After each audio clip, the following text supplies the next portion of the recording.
Adopting a kitten is an exciting experience, especially if it is the first time you have lived with one of these animals. However, adoption involves different responsibilities such as feeding, mental stimulation, and their overall health.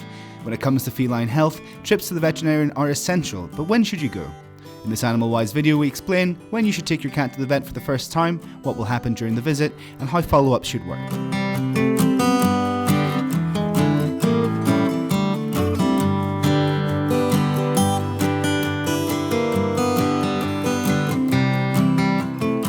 Regardless of whether you've adopted a kitten or an adult cat, if you do not have other animals in the home, it's advisable to wait a week before visiting the vet.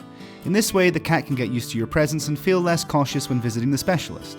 If you do have other animals, you will have to take it as soon as possible or keep it separated from the rest in case they have parasites or any pathologies. If you've adopted a kitten, you should know that the first visit to the veterinarian should be made after 7 or 8 weeks of life, the ideal time for a first checkup. After 3 months, the first vaccinations are administered and boosters are given 3 months later. After vaccination and deworming, it's advisable to visit the vet every 6 to 12 months to perform a follow-up examination.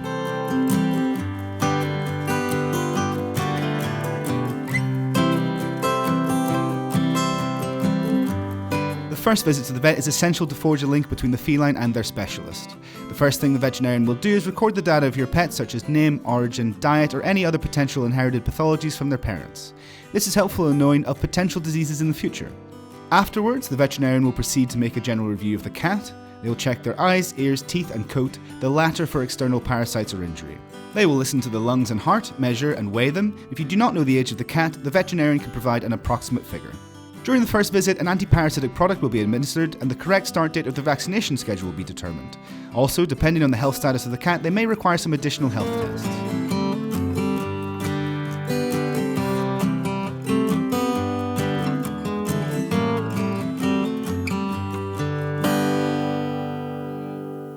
As we've already stated, the first consultation with the vet will involve deworming. Before starting the vaccination schedule, it is advisable to wait a few days so that the deworming product doesn't interfere with it. The most important is the feline trivalent vaccine, which protects the cat against feline panleukopenia, rhinotracheitis, and calciviruses. Some 3 to 4 months later, a booster of this vaccine is given and then repeated annually. When the cat reaches 5 months of age, it's also recommended the feline leukemia vaccination is given and one for rabies at 6 months.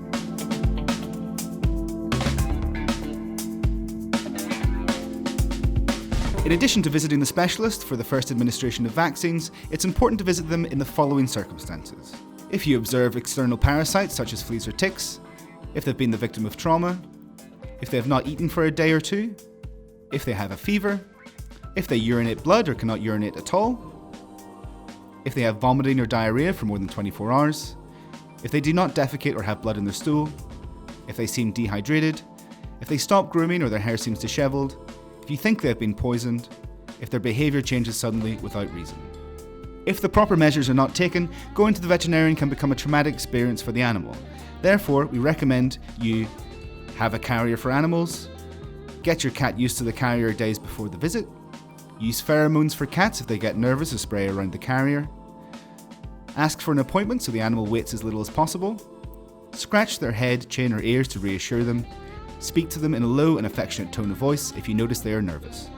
Now that you know when to take your cat to the veterinarian and how to do it, don't forget to set up a visiting routine with a specialist. What do you think about this video? Do you have any questions about veterinary visits? If so, leave your comment below. Hit the like and subscribe to our channel for more.